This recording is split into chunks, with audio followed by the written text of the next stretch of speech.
Fala pessoal, sejam muito bem-vindos ao podcast 1930, o seu podcast de investimentos. Meu nome é Lucas Mota, estou aqui juntamente com JP Campanha e Matheus de Melos, o tal do Código Investidor. E a gente vai estar batendo um papinho sobre investimentos, sobre a vida pessoal também do Código Investidor e várias coisas que vocês vão ver ao longo desse podcast aqui com pontos de vista diferentes dos investimentos e que eu acho que pode agregar muito para vocês. Vamos começar a bater esse papo. JP Campanha, faz uma breve apresentação de você também, a gente quer te conhecer um pouco mais. Conta aí. Bom, então, meu nome é João Pedro, eu sou de BH, né? E eu sou personal trainer atualmente, só que eu também manjo um pouquinho de investimento, já tem mais de 2 anos aí que eu estou investindo, já estudei muito sobre isso. E eu acho que vai dar para agregar muito aí nesse podcast, nessas conversas. Apesar de eu não ser dessa área, é uma coisa que eu gosto muito e já estudei muito. Isso é bacana porque a gente está tentando trazer esses pontos de vista diferentes, assim como o JP Campanha tem essa questão de estar nos investimentos, não de forma profissional e tudo mais, mas tendo conhecimento de investimentos, estudando e buscando aquele conteúdo. E eu também cheguei a estudar economia e tudo mais. O Matheus vai estar apresentando um ponto de vista mais profissionalizado, mais técnico para vocês. Então são vários pontos de vista diferentes que eu acho que pode agregar bastante. Matheus de Melos, o Código Investidor. Eu mesmo. Então, eu ainda não falei aqui, meu nome é Matheus de Melos. Seja então todo mundo bem-vindo aqui ao podcast 1930. Eu trouxe esses 2 amigos meus com a ideia de fazer esse conteúdo de um jeito raiz e sem filtro aqui para todo mundo que está acompanhando, tanto no YouTube quanto nas principais agregadores de podcast, Spotify, Apple Podcasts, etc., Google Podcast. O Campanha, ele diz que ele é personal trainer, ele é meu personal trainer nas horas livres, porque na dedicação dele, ele se dedica a estudar investimentos fielmente. Eu não conheço ninguém que entende tanto de investimentos quanto o Campanha ao meu redor, por isso que eu decidi trazer ele. O Lucas Mota, ele é meu sócio e entende também de investimentos um pouquinho, entende o básico, ele está iniciando. E são 2 grandes amigos meus que eu acho que vai ser uma conversa muito agregadora para todo mundo aqui que está tanto nos ouvindo quanto nos escutando para consumir essa forma de conteúdo de investimento a longo prazo de um jeito diferente. Porque eu acho que apesar que hoje em dia tem muito podcast de negócios, tem muito podcast de empreendedorismo e tal, quando a gente fala de investimento a longo prazo e a gente fala de conceitos em si, não sobre investimentos, não tem tantos quanto eu gostaria de consumir no dia a dia. No dia a dia, às vezes, eu sinto falta de um conteúdo, às vezes, um pouco mais técnico, um pouco mais avançado de investimentos. Aqui a ideia não é ser 100% técnico, mas sim trazer um pouco dos pontos de vista de cada um sobre investimentos, também um pouco da minha história, de quem eu sou e tudo mais. Mas é isso, vamos partir para o conteúdo. Bom que você falou isso de história, eu acho que seria interessante também a gente começar. A gente sabe que você é conhecido como Código Investidor, mas tem algumas pessoas que chamam de Matheus, tem outros que chamam de Venezuela, e eu acho que o interessante era explicar para o pessoal por que Venezuela. Pois é, eu tenho um pouco essa crise de identidade. Às vezes nem eu sei quem eu sou, o Código Investidor, Matheus ou Venezuela. E essa história começa no ano de 2001, quando eu nasci. Eu nasci em São Paulo, na cidade de Taubaté, em agosto de 2001. E com 2 anos de idade, meu pai sempre trabalhou na empresa do ramo florestal aqui no Brasil.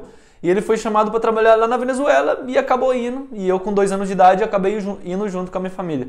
E a vida inteira eu morei na Venezuela. Então eu fui criado sempre na Venezuela, desde 2 anos de idade. Desde que eu me lembro de pessoa, eu já sabia falar o espanhol e o português. Hoje em dia, o pessoal fala que Venezuela, que não sei o quê, tem essa visão da Venezuela em crise, Venezuela é um país fodido. Mas na época, Venezuela era um país bem, digamos, esperançoso. Era um país bem moderno na América e tudo mais. Lá Pelo petróleo também. Exato, na época de 2003, Venezuela bombando e tudo mais. Então acabou sendo a gente indo para Venezuela nessa época de vacas gordas e a gente pegou sim um pouco da crise de 2014 para cá na Venezuela, que a gente pode falar isso ao longo de outros conteúdos e tudo mais. Então, o pessoal me chama de Venezuela por isso, porque eu fui criado a vida inteira, sempre morei lá na Venezuela. Entendi. E aí foi a sua família inteira mesmo? Você, seu pai, sua mãe, você tem irmãos? Eu tenho uma irmã, ela acabou indo comigo também, então foi a minha família inteira, no caso. Ela é mais nova ou mais velha? Ela é mais velha, ela é 3 anos mais velha do que eu. Então, a gente acabou se mudando todo mundo e Eu não perdi o contato do Brasil, por isso que eu falo com esse sotaque um pouco estranho, não é que eu falo português perfeito, porque eu nunca me desapeguei do Brasil, todas as férias, uma vez no ano a gente vinha, férias do meu pai e de escola, a gente vinha para o Brasil, conhecia a família, visitava os lugares aqui, mas depois voltava. Então foi assim durante 15 anos. Então 15 anos da minha vida, que foi quando eu voltei em 2017 da Venezuela. E como que era essa vida no dia a dia lá na Venezuela? Você tinha uma rotina específica? Você tinha algumas coisas que você fazia por lá que você deixou de fazer? Como que era? Cara, a Venezuela, a gente sempre tinha uma vida bem de boa. O pessoal, quando fala da Venezuela, acha que a gente voltou pro Brasil com a ideia de refugiado. Inclusive, antigamente, quando eu vinha pro Brasil, como eu falei, eu sempre vinha uma vez por ano, eu sempre vinha e eu batia no peito de falar que eu morava no exterior, que eu morava na Venezuela, que não sei o quê. De uns 4 a 5 anos pra cá, quando eu vinha pro Brasil ainda morando lá, eu só falava, onde que você mora? Eu moro na Colômbia, eu moro no Peru. Eu falava algum país próximo, menos a Venezuela, porque todo mundo, quando eu falava que eu era da Venezuela, a primeira coisa que eu tinha que fazer era justificar que eu não vim para a Venezuela como refugiado. Então me dava muito desgaste eu falar, porque a expressão da pessoa era na hora. Falava, de onde você veio? Venezuela? Como assim? Nossa, coitado. Mas lá na Venezuela, como eu falei, eu morei lá durante muito tempo e eu peguei a Venezuela boa, por dizer assim. Então eu vi de perto acontecendo no início. Eu vi de perto tudo acontecendo, tudo pegou, tipo, uns decaindo. 10 anos na Venezuela boa. Porque a Venezuela ruim começou de 2014 pra cá. Aliás, eu não vou dizer que 2014 pra cá, mas acontece o seguinte, a Venezuela sempre, desde que o Chávez entrou em 1998, o governo socialista de lá, ela vinha decaindo aos poucos. Então ela vinha aos poucos se fudendo, por dizer assim.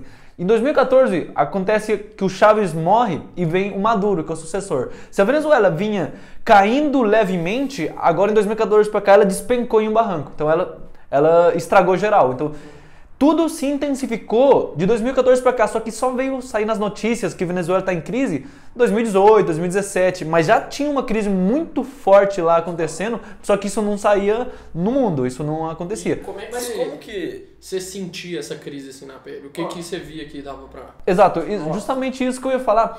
Como a gente estava numa situação em que meu pai era estrangeiro e ele trabalhava numa empresa também do ramo florestal, porém o vínculo dele era com uma empresa do Canadá. Então é como se ele trabalhasse no Canadá, porém com a subsidiária na Venezuela. Então a nossa condição específica na Venezuela, dentro da Venezuela, era confortável e tranquila. A gente vivia numa espécie de bolha, por dizer assim, com outras pessoas também bem de vida dentro da Venezuela. Então por mais que a gente pegasse assim crise, eu nunca passei tão vivamente na pele tantas dificuldades quanto o pessoal de lá. Talvez a dificuldade que a gente passava era a dificuldade do país, do tipo você ir no supermercado e você não achar comida para comprar. Não é que você não tivesse dinheiro para comprar, mas é que você não tinha o acesso. O seu pai recebia em dólar. Meu pai recebia em dólar. Então por isso que era protegida a nossa situação lá. Porque a Venezuela, hoje em dia, pelo menos quando eu vim para cá,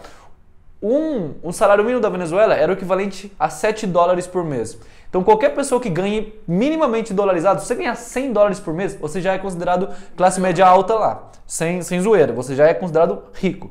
Então qualquer dólar que você tenha lá em moeda forte, você já está protegido. Então a gente tinha essa situação, porém eu sempre vivi de perto pessoas ao meu redor, na escola, amigos, amizade e tudo mais, não tendo talvez condições tão legais, apesar que eu morasse num lugar, numa região da Venezuela bem tranquila. Era uma cidade do interior, o estado chama Cojedes. Cojedes é um nome meio estranho, é com J. Ó, a Siri sempre atrapalhando aí com nós. A gente vai deixar porque o podcast é raiz. Era estado Cojedes, a cidade chama San Carlos. Fica mais ou menos 4 horas da capital Caracas. E deixa eu entender, o que você acha que rolou, tipo assim, eu sei que foram vários fatores, isso sempre vai ser vários fatores, mas que desencadeou essa crise gigantesca na Venezuela? Então, eu não sou a pessoa mais especialista em geopolítica ou em mercado e tudo mais, assim, em termos de crise e etc, para falar e dar um posicionamento todo estruturado de tudo que aconteceu, mas a grosso modo, a Venezuela sempre veio com uma... Foi o lado político em geral, o que fudeu com a Venezuela. Não foi uma crise de repente, foi uma coisa política, 100% política. Muitas pessoas vendem a ideia de que é os Estados Unidos que quiseram ferrar com a Venezuela. Que acabou o petróleo. Mas não, foi uma crise inteiramente política. Quando o Chávez entrou com uma política socialista, começaram a surgir muitos programas sociais. O que aqui no Brasil talvez seria o Bolsa Família, lá existia Bolsa tudo que você pode imaginar. Então as pessoas basicamente não precisavam trabalhar, não precisavam fazer nada. Era um assistencialismo do governo. Exato, muito assistencialismo, muitos programas sociais, mas programas sociais às vezes não tão restritos a uma quantia minoritária que talvez precise, mas sim a muitos tipos de pessoas. É o que acontece muito na Alemanha, e eu vi isso de perto lá. Então eu tinha amigos lá que nem falavam alemão, mas tinham descendência alemã e tinha assistência do governo em si, ganhava 1.100 euros lá só por estar lá. E pessoas que não precisavam realmente. Completamente diferente. Não, exatamente. Um país muito rico e tal. Exatamente, eu acho que o tanto que a economia do país é forte, ela influencia também no poder ali que ela vai ter para fazer esse assistencialismo. Só que no caso da Venezuela, eu acredito que eles tenham tentado fazer tudo de uma vez e não tinha, às vezes, realmente tão sustentável assim. Exato, você falou da Alemanha, a Alemanha era uma economia forte. A renda da Venezuela, por exemplo, quando você pega o Brasil exporta soja, exporta milho, exporta grãos, exporta carne, exporta muitas coisas para países afora, e dentro do país, o país é tão grande que ele se sustenta. Então, a economia interna do Brasil, por exemplo, ela consegue sustentar o país. A Venezuela é um país pequeno, então, a Venezuela é do tamanho de Minas Gerais. Então, ela por si só, dentro não se sustenta. Ela demanda exportação para ela crescer. A Venezuela só tem um produto. 90% da receita do país era petróleo. Era apenas petróleo. Então, a Venezuela hoje em dia tem a maior reserva de petróleo do mundo. Não que seja mais explorado e tudo mais. Mas a maior reserva está embaixo de solos venezuelanos. Então, a Venezuela só dependia de petróleo. E aí começaram a surgir os programas sociais e tudo mais. Como eu falei, esses assistencialismos absurdos às vezes eu lembro que tinha uns programas que eram muito... Eles ajudavam, por exemplo, pessoas de 16 a 20 anos, eles davam um salário, o governo dava salário para complementar os estudos e aí depois eles já saíssem procurando emprego e tudo mais. Meio que pagavam pra ele, mesmo ele ainda estudando, sabe? E sem precisar nada, isso era muito liberado por qualquer pessoa. E eram uns assistencialismos muito ridículos, em muito tamanho. Então ela sempre veio com essa política de assistencialismo, etc. E máquina do governo inflando, etc. e tudo mais. E acontece que houve um estouro do petróleo, por dizer assim, no final de 2008 até 2011, 2012, houve um boom nas commodities. O petróleo, se eu não me engano, nessa fase, não lembro o ano exato, mas nessa fase, o barril de petróleo chegou a $120, que era muito dinheiro que entrava para o país. Então, o petróleo na máxima, Venezuela produzindo muito dinheiro, produzindo os mais diversos programas sociais e gastando pra caramba, gastando muito e aumentando o gasto com o petróleo na máxima. Claro, a renda na máxima, aumentou muito os gastos. Acontece que, desse tempo pra cá, o petróleo caiu. E eu lembro que o petróleo, em alguma época, era $120, depois ele chegou a $40. Então ele caiu 3 vezes. É como se a renda sua de 1.000 passasse para R$300. Você perdeu 2/3 da sua renda. Porém, o que acontece com a máquina pública? Quando você aumenta os gastos, é fácil aumentar gastos. Reduzir os gastos e voltar para trás não é tão fácil assim. Então, a Venezuela aumentou os gastos junto com a receita se fudeu, mas os gastos continuaram. E aí é onde estrala qualquer processo de efeito dominó. Esse foi o ponto de efeito dominó que começou a foder com a Venezuela. Por quê? Porque tinha que manter os gastos. O que um país faz? Imprimir mais dinheiro. Começar a imprimir mais dinheiro, o que gera? Inflação. O que gera inflação? Aí começa um monte de coisas. Inflação, moeda está ficando mais fraca, logo o pessoal vai para a reserva de valor, no caso o dólar, moeda forte. Só que acontece, o governo, ele não libera os dólares, ele começa a bloquear dólares. Aí o que acontece? surge um mercado negro de dólar na Venezuela. Surgindo esse mercado negro em dólar da Venezuela, os preços começam a ser cotados na cotação negra do dólar e o governo, para de ganhar dinheiro nessa compra. ele congela a cotação do dólar. Em vez de o dólar ser marcado por livre mercado e tudo mais, ele fala, agora o dólar é 5 e foda-se, é 5 e não tem mais. Porém, o dólar no mercado negro é 1.000, por exemplo. Essa a distorção é absurda assim mesmo. O dólar é tipo 20 vezes mais o dólar negro. Só que todas as mercadorias que chegam na Venezuela, exportações, chegam cotadas no mercado negro. Então, para comprar dólar, se você quisesse comprar dólar, você tem que comprar no mercado negro, que custa 1.000. Porém, se você tem dólar e você quer vender para o país, eles te compram os mesmos dólares que você compra por 1.000 a R$5, por exemplo. Então não faz sentido. Então aí começa todo o efeito dominó, que tudo se desencadeou por a máquina pública aumentar os gastos e de repente ela só ter uma fonte de renda, a receita dela se fuder, por dizer assim, ela cair pela 1/3, 2/3 da receita caírem e ela ficar apenas dependente disso daí. Isso entra até nessa parte de diversificação também, né? Exato, é um princípio que muitas pessoas dizem, não é só de riqueza de você não ter só uma fonte de renda, mas é para país. Um país depende de uma fonte de renda. Se você depende de um único pilar, seu castelo, por dizer assim, é muito frágil. O país nada mais é do que uma empresa gigantesca. O país é uma empresa gigantesca. Se a gente for levar ainda mais micro, o país é as contas pessoais de uma pessoa, as contas financeiras de uma pessoa, porém a um nível de escala gigante. Então, é maior do que uma empresa. Tem os gastos pessoais de uma pessoa. Quanto que você gasta, quanto que você ganha. Isso é muito fácil de entender. Eu ganho R$1.000 por mês, eu gasto 800, eu estou economizando 200. Logo tem isso nas empresas, que tem um pouco mais complexo. Logo tem o país. É o mesmo esquema econômico. É quanto você gasta versus quanto você ganha. Se você gastar mais do que você ganha, logo você no futuro... A conta não fecha. Justamente. Então isso é um pouco do motivo pelo qual a Venezuela se fudeu. E tudo isso foi intensificado em 2014, que foi... O Chávez, ele tava já fudendo a Venezuela, porém, ele era um presidente que já entendia a economia e o mercado. O Maduro era uma pessoa que nunca teve nenhuma qualificação, inclusive ele não é formado em ensino médio. Mas o Maduro foi escolhido pelo Chávez. O Maduro foi escolhido pelo Chávez. Ele era meio como braço direito, porém o Maduro não tem nem ensino médio, por dizer assim. Por dizer assim, ele não tem.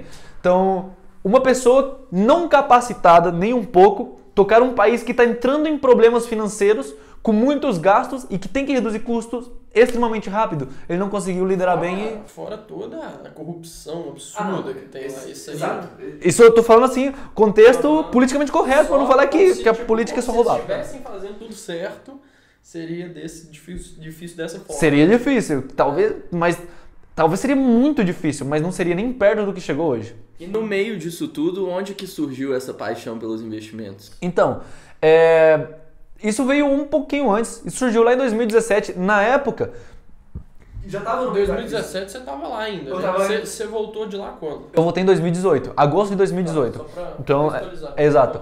Em 2017 eu ainda morava na Venezuela, nessa época eu trabalhava, eu tinha, foi uma das primeiras coisas que eu empreendi, que eu era fotógrafo junto com a minha ex-namorada atualmente, mas namorada na época, e a gente tirava fotos, a gente meio que tinha uma empresa de fotografias, então a gente tirava fotos de todo mundo na minha cidade e tudo mais, e aí foi onde... A cidade era grande? A cidade tinha 100 mil habitantes, mas a gente era bem conhecido dentro da cidade, então tinha muita sessão de fotos que a gente fazia. A gente chegou a fazer umas 100 sessões de fotos em questões de 10 meses de empresa existindo por assim. Então, uma a cada 2 dias sempre tinha. A cada 3 dias sempre tinha uma sessão de foto. E era, pra mim, que ainda estudava e tudo mais, era muito. Era um dinheirinho bom, né? Que você conseguia tirar. Exato. Na época, eu me lembro que eu chegava a tirar, por exemplo, em uma semana, 5 vezes o salário mínimo da Venezuela. Que não é muito, é 35 dólares.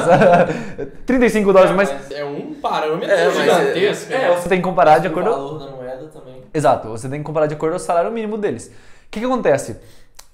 Só deixa eu desbloquear aqui que me tá dando nervo. Isso não estar vendo. O que acontece? Aí surgiu o primeiro estalo de investir. Porque eu reparava que a gente ganhava dinheiro na época. A gente ganhava dinheiro com as fotos. Só que, à época, a inflação da Venezuela já beirava os 5 dígitos. 6 dígitos, desculpa. Então já tinha inflação de 100 mil por ano. Então, o que é isso? É que hoje uma coisa custa 1.000, daqui a um ano essa mesma coisa vai custar 100 mil. Então já tinha essa inflação de 6 dígitos na Venezuela. Hoje em dia a inflação é de mais de 1 milhão por ano. Mas na época era a inflação de 6 dígitos.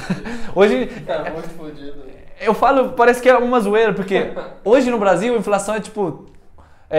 lógico, a inflação do IGPM veio alta, mas em média, 4%. quando tá normal, o Brasil é 4%. Você falar que tem inflação de 6 dígitos, de 100 mil por ano, é absurdo, mas tinha. Filho, você compra uma paçoca hoje, amanhã você compra a paçoca por R$10. Exato. Então, tipo, eu aprendi muito bem a viver numa época de inflação, porque como que você lida na época de inflação de 6 dígitos? É o seguinte, o dinheiro que cai hoje... Compra hoje. Gasta tudo hoje. Se você gastar amanhã, você já perdeu o dinheiro. Tipo, você recebeu 5 mil bolívares, que é a moeda de lá. Se você não gastar isso hoje, você vai estar ferrado, você vai perder valor. Amanhã, esses 5 mil é como se fosse 500 bolívares, por dizer assim. Então, gasta tudo. Então, isso era o que meu pai falava na época. Recebeu dinheiro, gasta. Recebeu dinheiro, gasta. Por conta da Venezuela. Mas não é gasta. Eu não tinha... Não é gasta, torra. Mas coloca seu dinheiro em alguma coisa... Coloque seu dinheiro em alguma coisa que consiga segurar. O que o pessoal comprava na época? O que o pessoal grande e rico investia na Venezuela? Ouro? Não. Não tanto, né? O pessoal rico da Venezuela não é o pessoal rico. Mas vamos lá. Ovos. Não. Existe uma coisa básica no nosso dia a dia que tudo é dolarizado e que todo mundo precisa. Chuta o que é? Açúcar. Não. O que você precisa no seu dia a dia que é dolarizado independente do que aconteça? Muitas coisas. O problema é que tudo é dolarizado. Sim, mas tipo, uma coisa básica. Água. Água não. Água você consegue... Não. Repostos para carros. Peças de carros. O carro, ele se deteriora ao longo do tempo. Mais cedo ou mais tarde você vai ter que trocar alguma coisa no seu carro. Nem que seja os pneus. Então, tudo que é reposto de carro virou reserva de valor na Venezuela. Então, bateria e pneu eram duas coisas que mantinham... Então, você socava o dinheiro em pneu. Não, porque era muito caro. Eu tô falando pessoal rico. Eu tô falando... Só pra você entender como é a situação da Venezuela. Então, repostos de carros... Eu não sei se é repostos a palavra. Não é reposto, não. É que na Venezuela é repostos. Equipamento de carro. Mas no caso, o seu pai falava isso, mas ele recebia em dólar. Eu recebi em dólar e em bolívares. Em bolívares. Mas o meu pai não vivia com a parcela de dólar que ele ganhava. Ele só vivia com a parcela dos bolívares. Então... Ele pegava o dólar e segurava. Ele pegava o dólar e deixava em dólar. Porque não faz sentido você pegar o dólar e transformar em bolívar. Mas se você conseguia comprar as coisas lá em dólar diretamente, tipo assim... Hoje em dia consegue, na época ainda não tanto. É que hoje em dia a moeda já não existe praticamente o bolívar. Já podemos chegar mais pra frente nisso, mas hoje em dia não mais. Mas na época meu pai falava, pega o dinheiro e gasta. Então na época, só contextualizando, o pessoal rico gastava em repostos e equipamentos de carros. Então pneus, baterias. Pneus e baterias eram duas coisas muito visadas, era muito de rico, sabe? Meu pai, o pessoal falava, aquele lá é rico, o pai dele tem uma garagem cheia de pneu. Sem brincadeira, uma garagem cheia de bateria. E bateria era caro, imagina.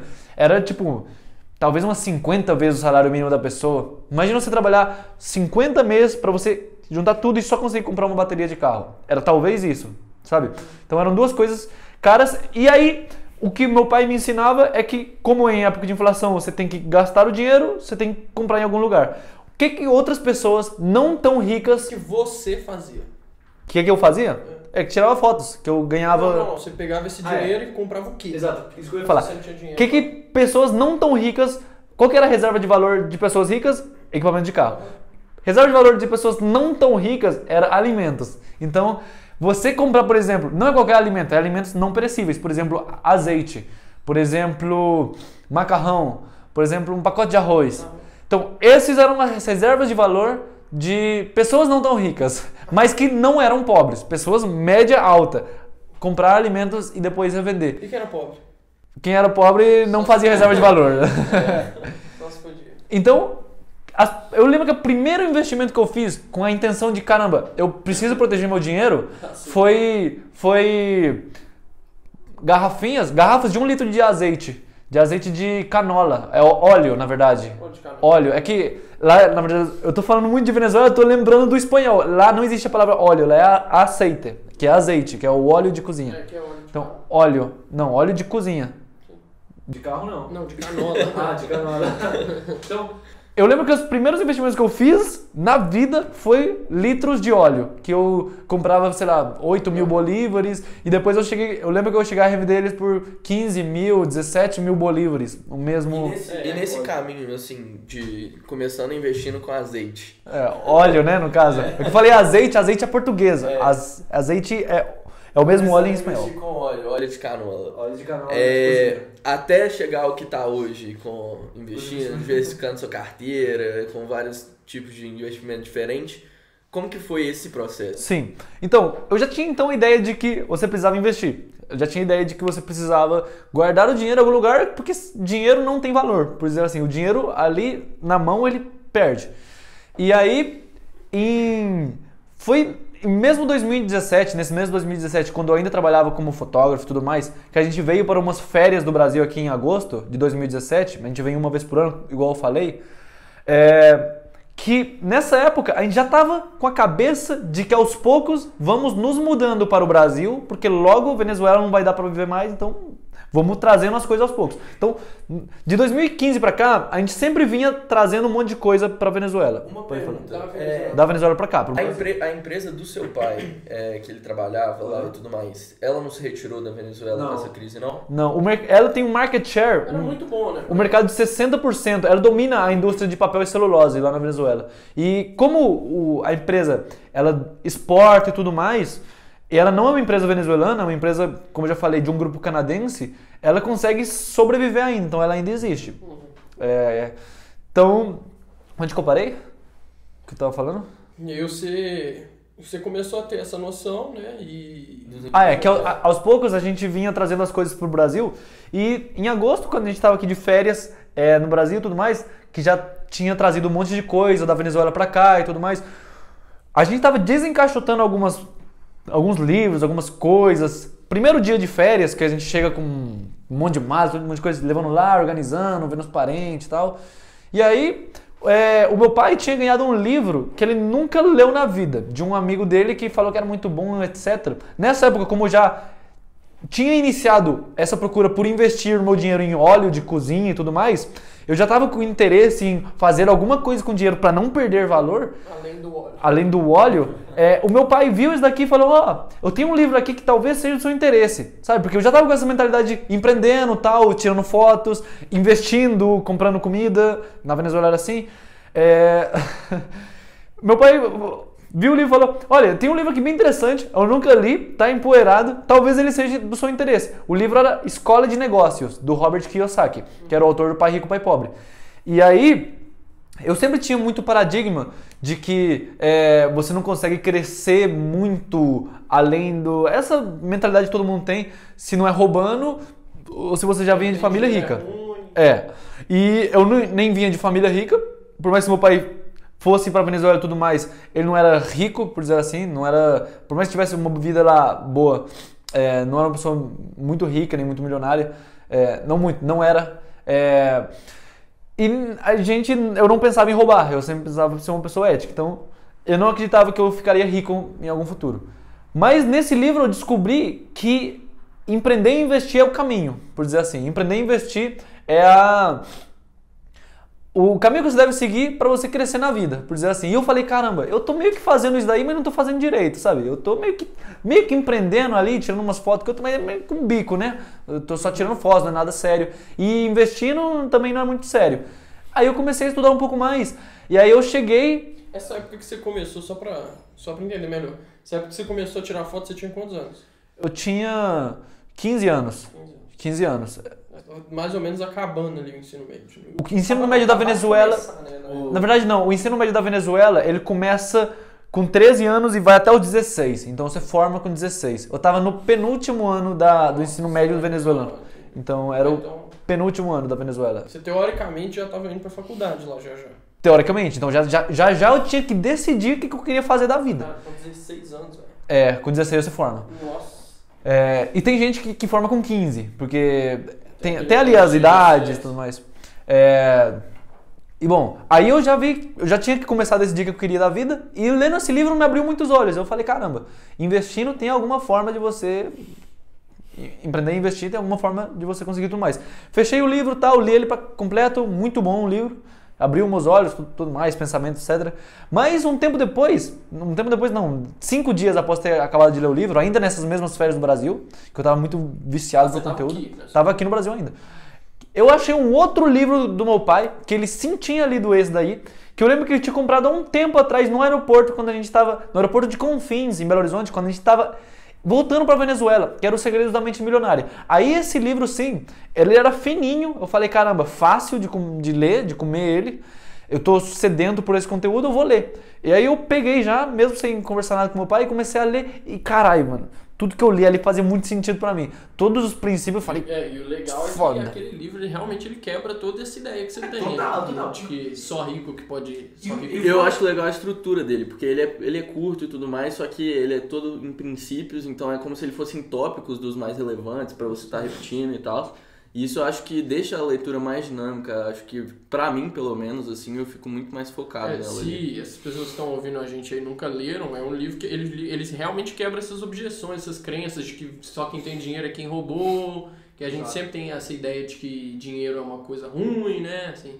Ah, não, dinheiro não é bom e tal, e é isso que faz a gente não enriquecer, né? Exato. E o mais foda de tudo é que o livro, ele tem 180 páginas, ele tem menos de 200 páginas.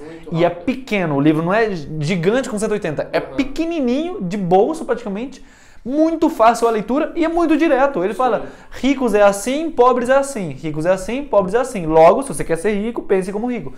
E aí, o capítulo que mais me marcou mesmo foi o capítulo 13. Eu lembro até hoje, é a página 129. Quem tiver o livro, eu não sei se... que hoje ele tem uma nova roupagem, uma nova capa, não sei se é a mesma. Mas aquela capinha tradicional do caminho e tudo mais, a foto do livro, você pode ir lá, na página 129. Que é a de ricos focam em construir patrimônio e no meio do capítulo ele fala que você precisa investir para construir patrimônio e um meio é a bolsa de valores. Então, como na época... Só deixa eu ajeitar aqui a minha lapela. Tô com medo dela enrolar na roupa. Se ninguém sabe, a última vez eu gravei um vídeo com a minha lapela, ela ficou toda estourada. Mas só voltando. Eu descobri que, tipo, investir de fato é o caminho, só que mais do que investir, bolsa de valores é um meio, sabe? Bolsa de valores é um meio mais rápido. É um meio rápido, por dizer assim. Ele falava outras coisas lá como imóveis e tudo mais. Mas pensa num cara que ganha $35 no mês investindo em imóveis. Isso não existia. Mas bolsa já era uma coisa que talvez fazia sentido. E aí isso me deixou, caralho, eu preciso estudar sobre bolsa de valores.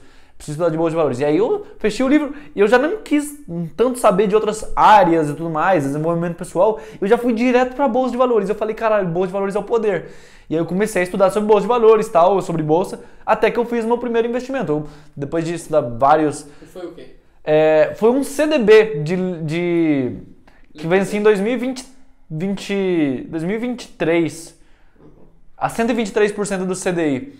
Foram R$2.000, que foi uma economia que eu juntei do trabalho que eu tinha, mais uma mesada que meu pai às vezes me dava. Eu juntei e apliquei nesse CDB, porque na época eu não investia de ações, não conhecia nada de ações. Foi em dezembro de 2017, meu primeiro investimento. E aí começou a jornada por busca de conhecimento, de ações e tudo mais. Entendi. Porque... Beleza, então aí essa parte aí você estava no Brasil.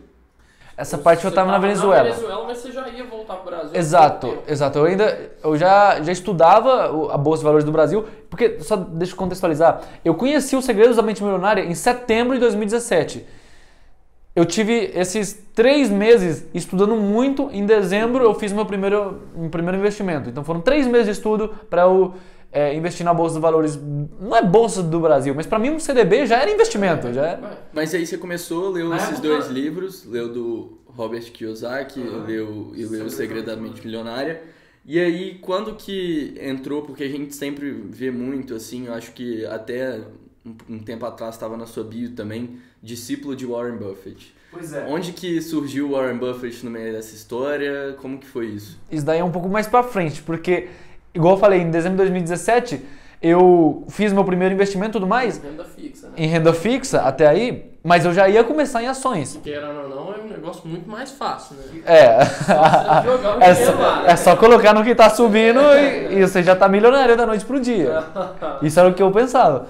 Só que o que acontece? Quando você joga, não sei hoje em dia, mas quando você jogava como investir em bolsa de valores no Google, aparecia apenas que se você quer investir em bolsa de valores, você pode ou fazer day trade ou swing trade, tem os hold aí que aí segura até ter lucro. Ninguém liga pra eles. Inclusive, eu vou falar, era o site, eu acho que era de uma Toro Investimentos ou algo assim. Existe hoje? Existe, mas... Existe blog da Toro, algo assim. São os primeiros vídeos que eu consumi sobre bolsa de valores. Então, lá falava, realmente o cara falava, então, se você quer investir em bolsa, você pode investir fazendo day trade, você pode investir fazendo swing trade.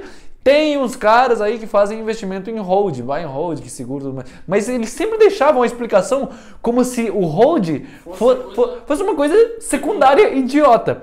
E eles diziam que investir em bolsa é day trade e swing trade. Hoje eu não concordo com isso. Eu não acho que isso é investir. Isso é especular. E nada contra especular. Mas o investir, para mim, hoje só é hold. Não tem outra forma de investir que não seja você comprar um ativo.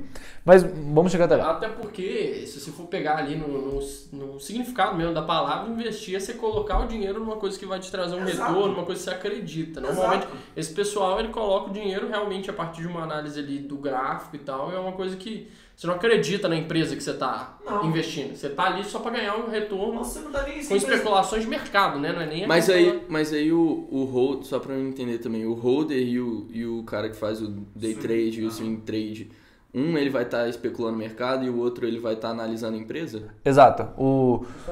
Não é...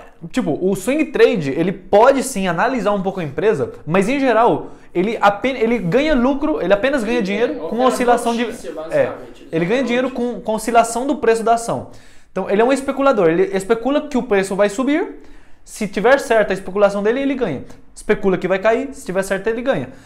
Mas nada contra, não que especulador é uma palavra pejorativa, mas não é um investimento. Investimento você coloca para gerar dinheiro. Quando você investe a longo prazo, você analisa a empresa, você analisa se ela tem lucro, você analisa os projetos, as margens, a rentabilidade, se ela está crescendo, se não está. Quando você investe, entre aspas, você especula com o preço, não importa tanto o lucro, mas importa sim, tipo, sei lá, bolsa... Você opera mais o mercado. Bancos americanos abriram 1% em alta, logo os bancos brasileiros vão abrir 1% em alta. É o tipo de análise, assim, às vezes, sabe? Ou às vezes de gráfico, etc. Então eu comecei, de fato, como eu achei que a única forma de você investir em bolsa seria com day trade ou swing trade, porque esse hold parecia que era coisa de velho, eu comecei com o que o pessoal dizia que era o mais rentável, que era o day trade. Então eu comecei fazendo day trade. Eu comecei fazendo em mini índice e mini dólar. E aí no começo acontece uma coisa muito foda. Eu comecei no mesmo dezembro de 2017. Eu lembro que foi por volta do... Foi antes do Natal, mas estava chegando o Natal. Foi 18, 19 de dezembro, mais ou menos. Eu estava só operando ali em bolsa, já colocando primeira grana. Comecei com R$300, que eu tinha colocado 2.000 CDB, meio que eu fiquei limpo. Mas eu consegui uns R$300 para operar em bolsa, para investir em bolsa. Querendo ou não, eu achava que ia dar mais dinheiro. E aí eu coloquei lá R$300. E na época eu já envolvi meu pai nisso, tudo mais, etc, tudo mais.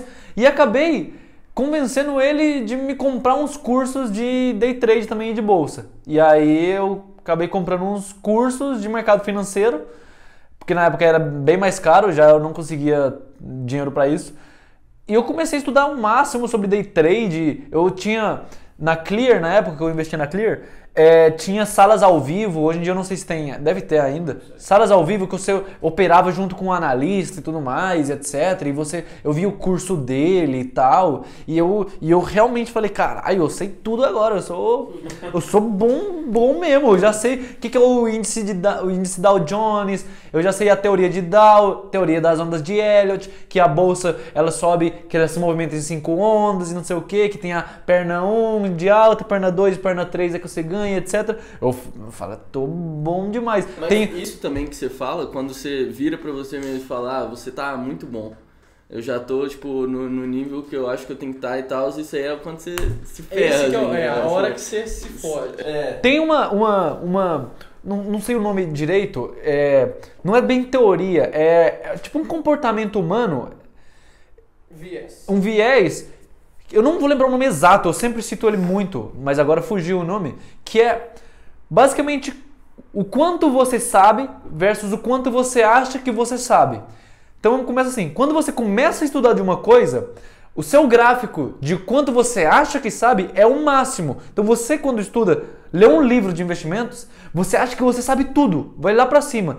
À medida que você vai consumindo mais conteúdo e vai aprendendo mais, esse gráfico declina até chegar num ponto em que você acha que você não sabe praticamente nada, porém você já tem conteúdo. E você se progredir, vai chegar num ponto que ele estabiliza. Então quanto menos você sabe, mais você se sente confiante sobre aquilo que você sabe, mais você acha que sabe. E isso, eu vou ter que procurar depois o nome, mas é uma coisa que está muito presente em tudo. Isso me afetou no day trade. Eu estudei um pouco e já achava que sabia tudo. Depois, hoje em dia, quando eu estudo e sempre me dedico um pouco mais, eu acho que falta muito ainda para mim estudar. Mas realmente, não é falando isso de falsa modéstia, ou me fazendo de falso humilde, mas eu realmente acho que falta muito. Mas isso é verdade, né? O ignorante, ele acha que ele já sabe de tudo. Justamente porque, pelo fato dele não saber, ele acha que o que ele já sabe ali já é o suficiente para tudo. No momento que você começa a ver que tem várias outras coisas que você ainda não aprendeu, aí você começa a entrar um pouco naquela depressão, assim, nossa, velho, eu estudei demais, mas tem muita coisa, eu não sei de nada. E você vê pessoas que não estudaram nada e já acham que sabem absolutamente tudo. Você citou isso que você começou com mini índice, mini dólar e tal, com day trade mesmo, e achava que sabia tudo. Foi exatamente comigo e acho que na mesma época também, quando eu jogava poker. Eu achava que eu sabia tudo, nunca tinha estudado parte de matemática, probabilidade e tudo mais. E aí eu ia, botava dinheiro, tomava, né? E aí eu percebi, mano, se eu não estudasse, até hoje, assim, eu sou muito bom, eu sei muita parte de matemática, mas até hoje eu sei e reconheço que tudo que eu sei ainda é pouco. Tô ligado. Inclusive isso aconteceu também comigo no poker. Por se você não sabe, o Lucas, ele me ensinou a jogar poker. Ele me ensinou e 2 dias depois eu já me achava muito bom.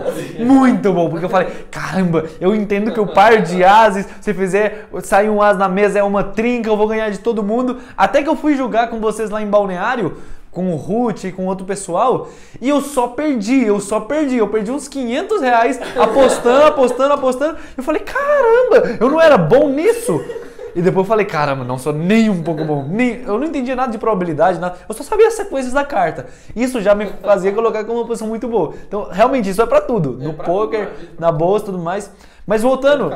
Exato. Exato. Pessoas que assistem um vídeo no YouTube de marombeiro acham que eles já sabem tudo de nutrição, de treino, de técnica. E eu imagino que isso acontece. Não, na moral, eu vi a playlist toda do Léo Strong. E agora você sabe. Esse tipo de coisa eu nem vou nem comentar. Mas vamos voltar aqui só pra gente não perder o fim da meada, né? Então você voltou pro Brasil, BH não, né? Não sei se você veio pra BH. Não, Pará de Minas. Na verdade é Conceição do Pará, que é um pouco mais longe de Pará de Minas. Depois a gente pode chegar em Pará de Minas. Vamos chamar de BH, porque tá muito difícil. É grande BH. É muito perto de BH. Então você voltou, começou, investiu nisso, começou com o day trade. Na verdade eu ainda não tava no Brasil ainda tava na Venezuela. Você tava de férias. Em dezembro eu tava de férias em agosto. Eu esqueci de fechar o ciclo. Você tava lá. Tava lá. Eu esqueci de fechar o ciclo. Eu conheci os investimentos aqui no Brasil em agosto, tal, comecei a estudar. Setembro a gente voltou para Venezuela. Em dezembro eu investi, estando lá. E aí você começou a comprar alguns cursos que seu pai comprou pra você? Comecei a comprar uns cursos, estudar pra caramba, entre aspas. Eu achava que eu sabia de tudo mais. E comecei Só de trade, os cursos? Só de trade, etc. Price action, análise gráfica, análise técnica, tudo de day trade. E aí eu comecei e na época, caramba, foi muito bom no curto prazo, sabe? No curto prazo... Você ganhou dinheiro? No curto prazo eu ganhava dinheiro. Tinha algumas vezes que fui aumentando a banca e tal, ali o que eu tinha. Às vezes chegava em R$1.000 a banca acumulada e tudo mais. Eu lembro que tinha dias que eu tirava R$300, sabe? R$400. Isso com uma banca de R$2.000, R$1.500 talvez. E eu achava que isso era muito dinheiro. Mas tinha dias que eu perdia 800.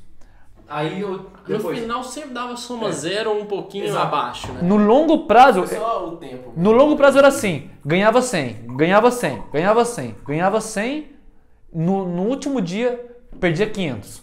Então eu ganhei 100 ao longo de 4 dias, acumulei 400. Só que no último dia eu perdi tudo que eu ganhei e devolvi um pouco. E aí voltava. Não, agora vamos com calma.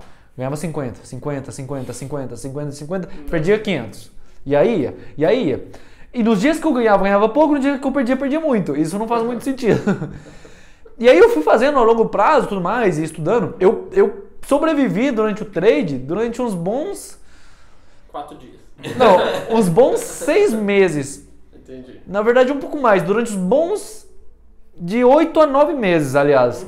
Que eu me mantive ali no trade. Então, tipo, chegaram perto que eu quase quebrava e tudo mais e E a quase... sanidade mental? Como é que tá? Nossa, era péssimo. Eu nunca vivi tanto estresse na flor da pele, sabe? Você fica tenso, você se sente mal. Rapidão, você ainda tava na escola nessa época?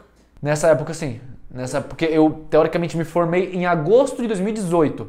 Então, aí em dezembro de 2017, eu já... Não, sim. Aí você ficou mais 6 E como, meses e operando. como que você nesse fazia tempo- com essa questão da... Porque eu acho que quando você tá em algo que envolve risco e tudo mais, e que, assim, ainda mais sendo algo especulativo e tudo, que você vê a coisa acontecendo na hora. Você tem que estar ali, né? Como que é, assim, porque eu tenho muito isso de mim que veio do poker, mas a mentalidade, assim, de você ver aquilo ali saindo e falar, caralho, mano, acabei de... Cara, era foda, era triste às vezes, sabe? Às vezes eu já cheguei a me sentir muito mal alguns dias de perca. De deitar na cama, assim, sair água nos meus olhos, eu não falei que eu tava chorando. Caralho, eu perdi R$1.000 no dia. Muito dinheiro. E isso acontecia. Então, era ruim, era muito ruim. Pensa, foram as piores sensações da minha vida. Fora que R$1.000 pra você era, tipo, todo o seu Era dinheiro. era muito. Seu dinheiro. Tipo, pra quem tinha... Era talvez 50% da banca. Às vezes 70% da banca devolvia muito. E isso te deixava abalado. Depois você pensava, se arrependia. Meu Deus, eu nunca precisava ter entrado nisso e tudo mais. Então, eu fui vendo aí aos poucos que você não foi era levando. pra mim. Eu fui levando, porque tipo, eu achava que uma hora a chave ia virar, mas era só a mesma coisa.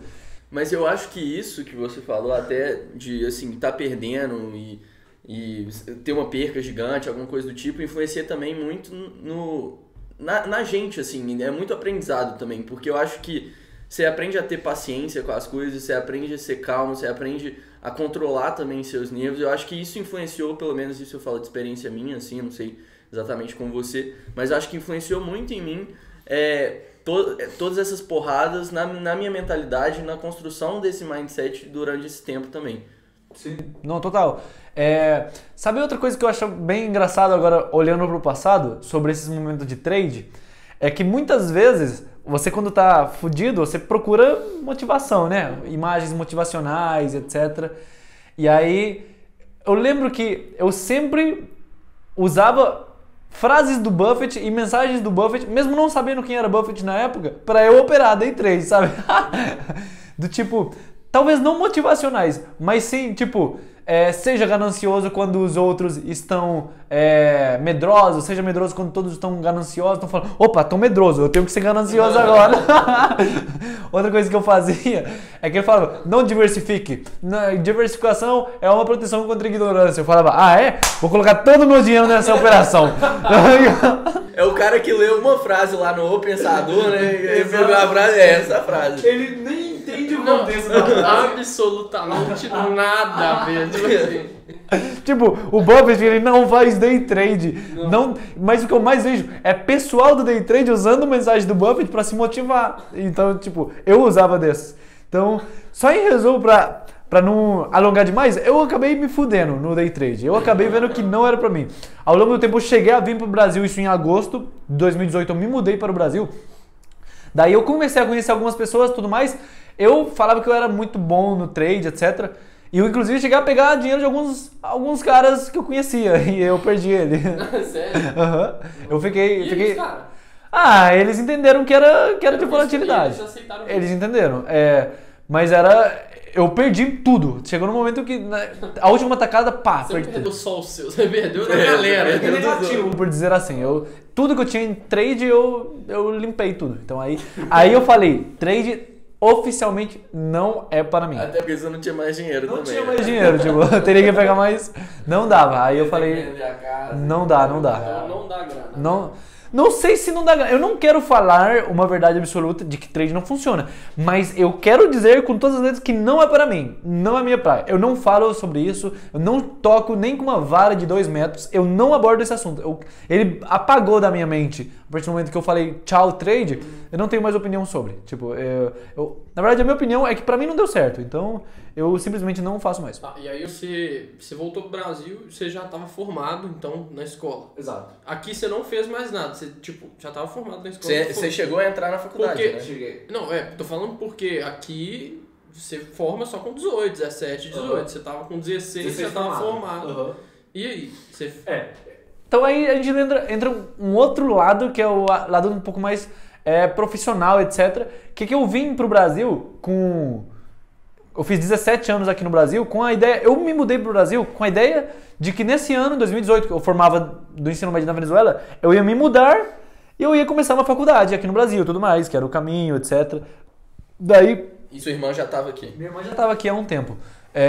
Há 3 anos, há 2 anos, aliás. Ela já estava aqui há 2 anos, ela seguiu esse trajeto. Se formou no ensino médio lá, veio fazer faculdade. Eu ia fazer a mesma coisa. Me formar do ensino médio, vim fazer faculdade no Brasil. Já acabou a época da Venezuela, já sabia que ia acabar.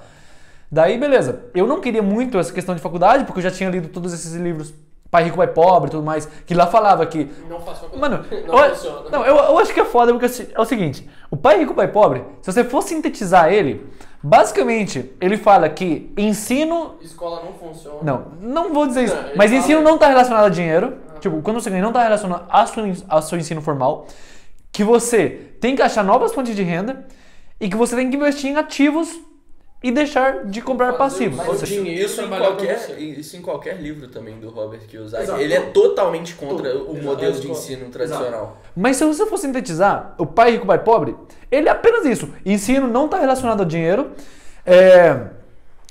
Invista em ativos e não compre passivos, ou seja, não financie, não pague juros, mas sim investe em coisas que vai te dar dinheiro. Tenha fonte de renda. São as três coisas assim, todo mundo que leu o Pai Rico, Pai Pobre entende que é.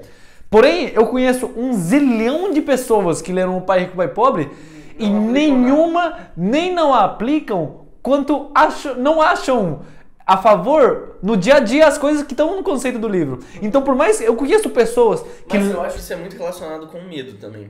Que as pessoas têm na cabeça delas, vou seguir o caminho tradicional, e tudo mais, vou fazer a faculdade, às vezes meu pai é advogado, meu pai é médico, minha família toda é isso, eu tenho que ser também, e às vezes ela lê no livro, mas ela não leva por medo. Exato. Então, eu vejo que as pessoas, às vezes, no caso das pessoas que não levam por medo, eu vejo um outro tipo de pessoas, que tipo, elas apenas leem o conteúdo e não aplicam. Só pra falar que leram. Só pra falar que leram. E eu conheço muitas pessoas, até parentes próximos, que leram o livro, falam que o livro é muito bom, o melhor livro que eu já leu na vida, mas quando eu falava que eu não queria fazer uma faculdade, qual que era a visão? Não, como assim? Você tem que ter nem que seja uma faculdade, um diplomazinho, não sei o quê. Bolsa de valores? Isso daí não dá certo não, é meio arriscado, etc. Investir dinheiro, conheço um tio que investiu dinheiro e quebrou.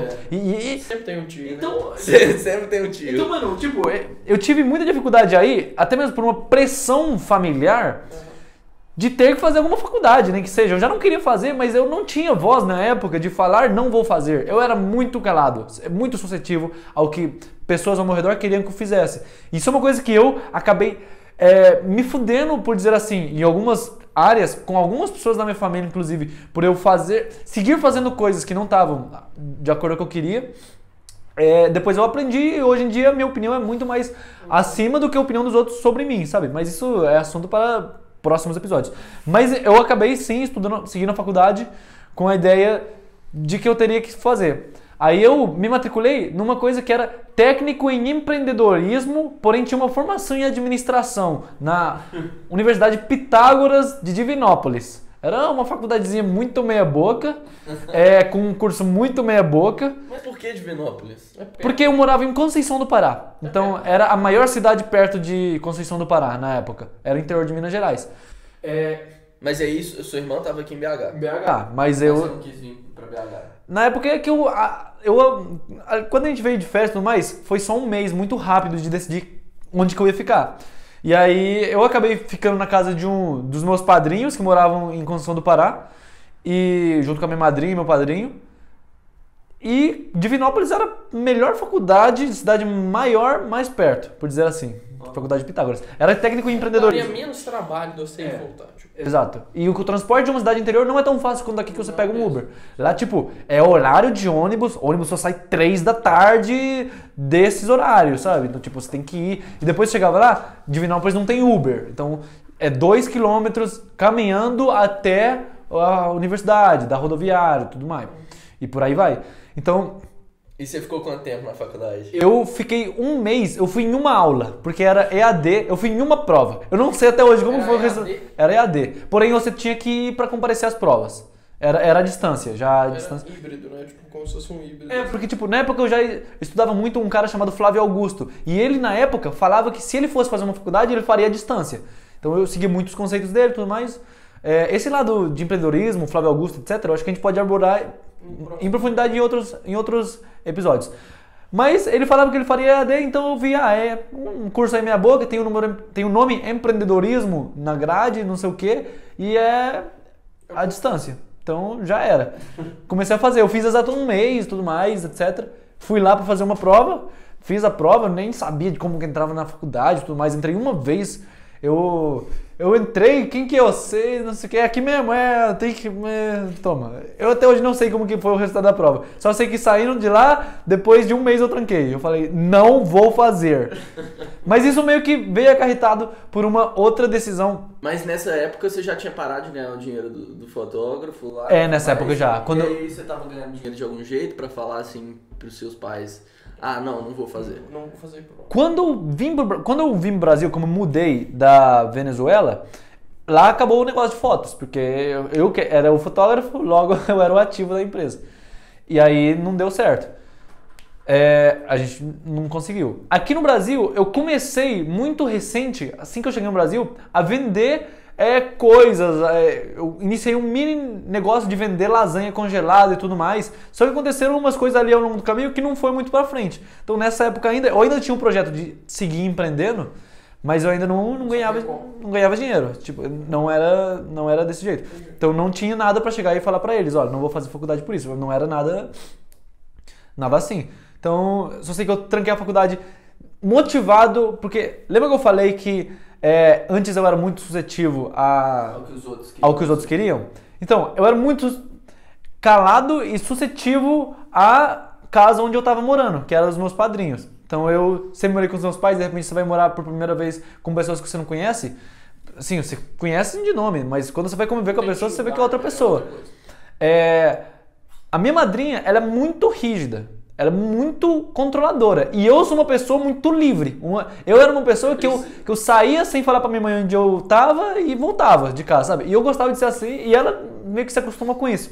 Então era o meu jeito. Então não batia as duas personalidades. E aí eu fui ficando calado nos problemas que ela foi falando, ficando calado e tudo mais. Até não chegou num ponto que eu explodi. Por exemplo, eu fazia coisas que não se adequavam, sabe? E isso era contra meio que eu sentia que eu gostava, mas eu não tinha voz pra falar, sabe? Então eu ficava, eu só baixava a cabeça e fazia. Chegou um momento que eu explodi, e aí eu acabei fazendo coisas que eu não devia e eu fui expulso da casa. Mas o que você fez? Eu xinguei ela. Eu tava num dia numa ligação com a minha ex-namorada na época, e eu falei, nossa, que essa mulher, que não sei o quê. Eu agi mal. Eu xinguei ela de todos os nomes. Eu insultei ela, falei um monte de coisa mal por ela. Tudo em espanhol, porque eu tava com a minha ex-namorada. Só que depois eu descobri que ela... Você voltou pro Brasil e ainda tava namorando? Exato, meio que a distância. Nossa senhora, mas aí você levou muito a sério o Flávio Augusto. E aí, eu xinguei ela de todos os nomes e tal. Ela entendia espanhol, eu fiquei descobrindo isso depois. Acontece que ela chega e fala, não quero que você more mais aqui. E eu com 17 anos de idade... Meio que nessa época aconteceu algumas coisas que deixaram o meu pai afastado, então eu não tinha mais contato com ele direto, por dizer assim. E a minha mãe estava ocupada em outras coisas também. Mas seus pais estavam morando com a sua... Não, os meus pais estavam aqui no Brasil, só que em outra coisa. Aí eles já tinham vindo pra... Outra coisa aonde? Tipo assim... É que aconteceu um acidente com meu pai e ele ficou inteiramente dedicado à recuperação dele. Eu não queria entrar muito em detalhe disso. Sim, não, mas tá, mas aí eles estavam morando em outro lugar. Porque foram mais ou menos uns 10 meses de reabilitação com meu pai e tudo mais, que ele teve que ir de hospital em hospital, então meio que eles viveram... Nômades, tipo, indo no hospital. Meio que eles viveram de hospital em hospital, então até uma certa época, até eles se estabilizarem e ir na casa da minha avó, hoje em dia eles moram numa casa em Pará de Minas, que eu acabei alugando pra eles depois e tudo mais. Mas na época, até somando por essa questão que tinha acontecido um acidente com meu pai e tudo mais, etc., que eu tava com a cabeça mais bagunçada e tudo mais, eu explodi, meio que, como aí eu não tinha mais nem o meu pai nem a minha mãe, eu não tinha... Você não tinha porquê. Não, eu não tinha mais suporte deles, por dizer assim. Se eu precisava ali, por exemplo, imagina você com 17 anos ser expulso de casa. Primeiro que você faz, ir pra casa dos seus pais. Eu nessa circunstância não tinha casa dos pais e nem tinha pais, por dizer assim, não tinha acesso a eles. Não tinha como mais conversar com ele. Então, aí eu fiquei totalmente à deriva, me fudi, eu falei, tomei no cu. Então, aí eu fui expulso de casa com 17 anos, eu entrei em contato com uma tia minha e tudo mais, tô sem casa e tudo mais, deu esse problema aqui, preciso ir aí, tem como me arranjar um quarto, uma coisa assim? E eu acabei morando na casa da minha tia, que até hoje eu sou muito grato a ela por ela ter me recebido, sabe? Mas meio que eu fui expulso de casa e aí eu tive que me mudar com ela e tudo mais. É aquele negócio, né? Quando o cu fecha, a mente abre. Exato. E aí só voltando aqui aos assuntos dos investimentos, que eu acho que saiu um pouco, nessa época eu iniciei vendendo tudo mais, consórcio, etc., eu ganhava muito pouco, mas eu continuei nessa época, lembra que eu falei que eu parei de day trade? Uhum. Quando eu parei de day trade, eu também parei o estudo de bolsa. Nessa época coincidiu com eu encontrar e começar a consumir um pouco mais de conteúdo sobre o Warren Buffett. Eu descobri aquele documentário do YouTube, Becoming Warren Buffett, em que o cara, tipo, ele tinha se transformado no mais rico do mundo fazendo uma coisa que todo mundo já faz, uma coisa muito simples. Olha, por exemplo, a lista da Forbes. Todo mundo lá ou é herdeiro ou precisou inventar uma tecnologia revolucionária. O Buffett era o único que não tinha nenhuma dessas duas características. Ele só começou do zero. Ele nunca inventou o negócio dele. Nunca inventou, não precisava ser um gênio e ele não era herdeiro. Ele começou do zero. Gênio assim, segundo as próprias palavras dele. Sim. Ele não é um cara que ele se considera com um QI mais alto, mas ele é gênio, longe de dúvidas. Para ser uma pessoa onde ele chegou, ele tem que ser gênio. Mas, a ponto de vista assim, ele não precisou inventar um Facebook. Ele não precisou inventar uma Apple, nem inventar um Facebook. Ele fez um negócio que todo mundo já fazia, só que ele fez de forma extraordinária. Exato, isso me começou a estudar muito, interessar muito mais. E eu conheci essa nova forma de investimento, que é o longo prazo, que é você comprar ativos, de você investir em algum negócio e você segura eles enquanto ele te dá dinheiro. E aí começou essa minha jornada. Aí eu comecei a estudar, comprei minhas primeiras ações de uma empresa chamada Happy Vida. Happy Vida era uma empresa de seguros lá do Nordeste, estava expandindo e tudo mais. Eu comprei ela meio que estudando um pouco como o Buffett estudava as empresas. Porque eles... Vantagens competitivas, fluxo de caixa crescente e tudo mais. Comprei. E em poucos meses a empresa dobrou de valor. Eu comprei na época a 20 e poucos reais, ela chegou a 60, 50 e tantos. Então ela dobrou de valor. Você só tinha a Happy Vida. Só tinha Happy Vida. E você ainda tem? Não, eu vendi ela. Mas não pode vender. Hã? Mas não pode vender. Isso são coisas para próximos episódios. Mas eu realizei com 100 e poucos por cento de lucro, 120% de lucro. Aí eu vi que, caramba, sem estresse, dor de cabeça, né? Sem ter que acompanhar diariamente o Twitter do Donald Trump, que na época o Donald Trump era o presidente, que mexia com os preços das ações, eu descobri um jeito que ganha dinheiro na bolsa, sólido e que funciona. Isso abriu meus olhos e aí eu comecei a estudar desenfreadamente, comecei a consumir muito conteúdo e aí hoje em dia eu apenas compro com o intuito do longo prazo. Eu apenas invisto em um ativo com a ideia de segurar ele para cima, porque eu acredito que essa é a melhor forma para... Igual você falou... Isso foi quando? Você começou a estudar isso depois que você saiu da casa da sua madrinha? Foi, depois que eu saí da casa da minha madrinha, que eu tava morando na casa da minha tia. Isso talvez foi em outubro É que eu morei lá na casa da minha madrinha exatos 30 dias. Foi do 1º de setembro ao 1º de outubro. Então, Você ficou um mês só na casa da sua madrinha? Foi um mês. Eu cheguei no Brasil, já entrei na faculdade, fiz um mês de faculdade. Eu fiz um mês de faculdade justamente por eu ter morado um mês lá. Porque meio que eu fui forçado, dizer assim, eu fui muito, não, você precisa fazer faculdade? E eu fui, talvez porque eu precisava ter o incentivo ali, da aprovação dela. Quando eu falei, foda-se, não quero mais saber de você, no caso dela, também não quero saber de faculdade. Que eu aliava a faculdade com ela, sabe? Com eles, no caso. Eu tô fazendo porque eu tô aqui, né? Eu tô fazendo porque eu tô aqui com vocês. Aí eu falei, não, eu não tô nem aí mais com vocês, eu não tô nem aí mais com a faculdade. Então eu larguei. Tudo mais isso foi... Eu comecei a estudar sobre investimento no longo prazo em outubro ou novembro. Não lembro a data exata, mas eu comprei aí por volta de outubro e novembro de 2018. Na casa da sua tia você ficou quanto tempo? Eu morei 2 anos. 2 anos. Até em 2020, ano passado, por volta de abril, eu aluguei pros meus pais um apartamento lá em Pará de Minas. A minha tia era de Pará de Minas. Pros meus pais. Porque, tipo, os meus pais moravam na casa da minha avó, em Conceição do Pará. Eu morava longe, fiquei 2 anos, 2 anos longe dos meus pais. Essa casa da sua tia era onde? Pará de Minas. Pará de Minas. E é por isso aí onde surge Pará de Minas. Quando eu fui expulso da casa da minha madrinha e fui pra casa da minha tia, em outubro de 2018, eu fui pra Pará de Minas. E aí eu conheci Pará de Minas e por isso que eu amo tanto Pará de Minas. Aí depois, mais pra frente, tudo mais, quando a coisa começou a andar, etc., com outros projetos, etc., eu trouxe os meus pais de Conceição do Pará pra Pará de Minas. Então eles moram lá até hoje na casa que é só deles. No caso, como a vinda deles para o Brasil foi meio que de repente, sabe? Porque eles ainda iam voltar pra Venezuela. E eles não tinham planejado, a gente tava trazendo aos poucos, mas não tinha planejado eles mudar de repente. De repente aconteceu e eles meio que não... Meu pai não tinha uma casa aqui pra ele ficar, não tinha uma casa deles, por dizer assim. Vocês venderam tudo seus aqui pra ir pra Venezuela? Não bem assim. Também, mas tipo, meu pai tinha alguns imóveis que ele comprava a título de investimento, mas não era nenhum perto daqui e nem eram habitáveis, por dizer assim, sabe? Eram barracos, não era um investimento imobiliário, assim, uma coisa assim. Uma coisa bem mais de segunda mão. E aí vocês venderam, quando vocês voltaram, vendeu tudo lá na Venezuela? Que a gente não tinha nada na Venezuela de propriedade, porque tudo era da empresa.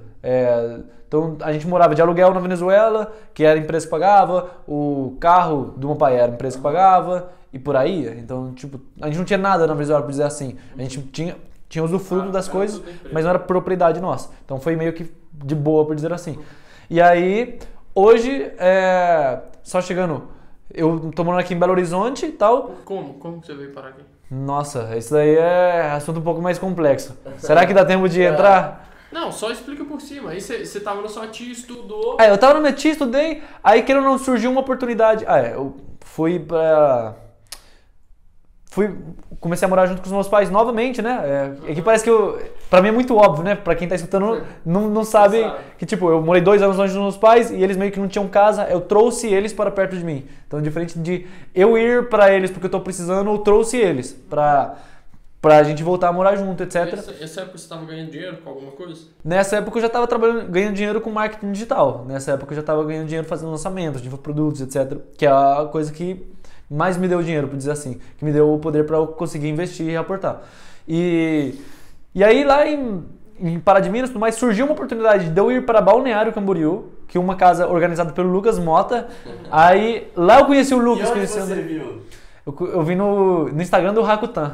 Eu lembro a primeira vez que você me chamou. Foi, eu tenho a conversa até hoje. Tinha fatídico. Não, eu ainda falei, é porque tinha que pagar a casa, né? Aí... Eu achava que era meio golpe. Não, aí eu ainda falei, mano, você tem até amanhã porque é a última vaga, você tem que garantir a vaga, você tem que pagar até amanhã. Aí depois ele foi me contar que ele ficou mó desconfiado, assim, de ser um golpe, não sei o que. Eu falei, mas como assim última vaga? Hoje é fim de semana. Não era era de noite. Como que eu tenho que te pagar agora? Se de qualquer forma vai cair amanhã. Eu posso te pagar amanhã? Ele falou, de poder pode, mas se pagar alguém antes... Eu falei, não faz sentido, porque se eu pagar agora, de noite, que não vai cair a TED, e outra pessoa também pagar, se é só uma vaga, vai dar um problema. Quem que vai ser o primeiro? Não tinha Pix, não, né? Não tinha Pix. Aí eu falei, isso não faz muito sentido. Se eu pagar agora ou pagar amanhã, dá na mesma, porque o dinheiro só vai cair amanhã. E eu acho que agora não tá dando. Eu falei, e se eu pagar e outra pessoa também pagar, e aí eu perder a primeira vaga, você vai me devolver o dinheiro? Aí falou, devolvo. Aí eu falei, então ele não é um golpe. Ele falou que vai me devolver. Não é um golpe. Aí depois eu fiquei sabendo que isso das vagas era mentira. Não, era papo de vendedor, né? Era um puta de um gatilho de escassez. Exato. Isso aí, só tinha você. Só tinha eu querendo. Não, nada. Foi um monte de gente. O cara veio lá do Duas Japão pessoas. também pra participar da casa. Pra quem não tá entendendo, essa é uma casa com vários empreendedores que a gente morou, de uma fraternidade de marketing digital e tudo mais.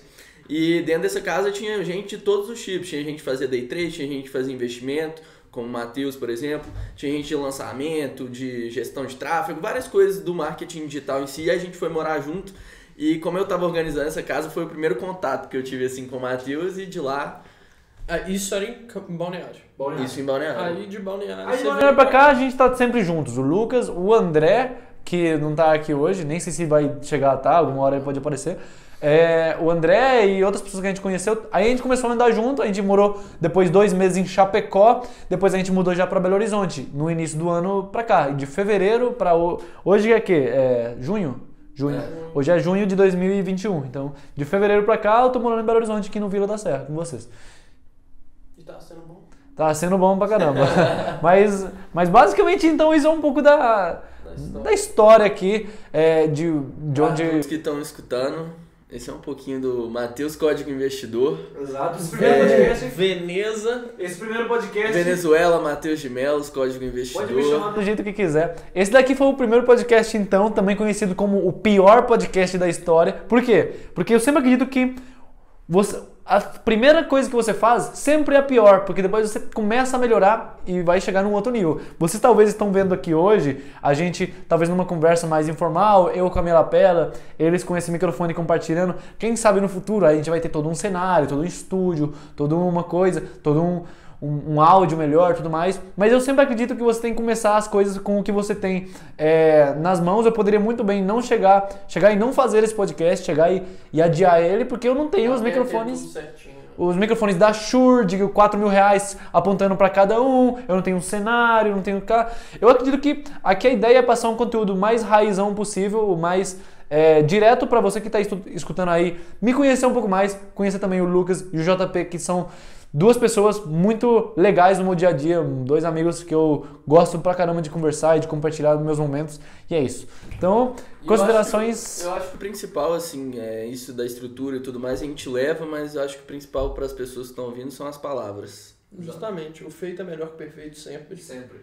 E é isso. Esse foi um pouco o primeiro episódio aí, pra gente conhecer o Venezuela. E daqui pra frente a gente traz conteúdos mais específicos sobre investimentos a e longo não prazo. Se esqueça, comente, compartilhe, curta esse podcast. Como que faz pra conhecer cada um nas suas redes sociais? O sua, Lucas, como que é? @LucasMota, LUKAZMOTTA. Lucas com K e Z. E o meu é @JPCampanha. Exato. O meu é @Código Investidor lá no Instagram. Você pode seguir a gente e tudo mais.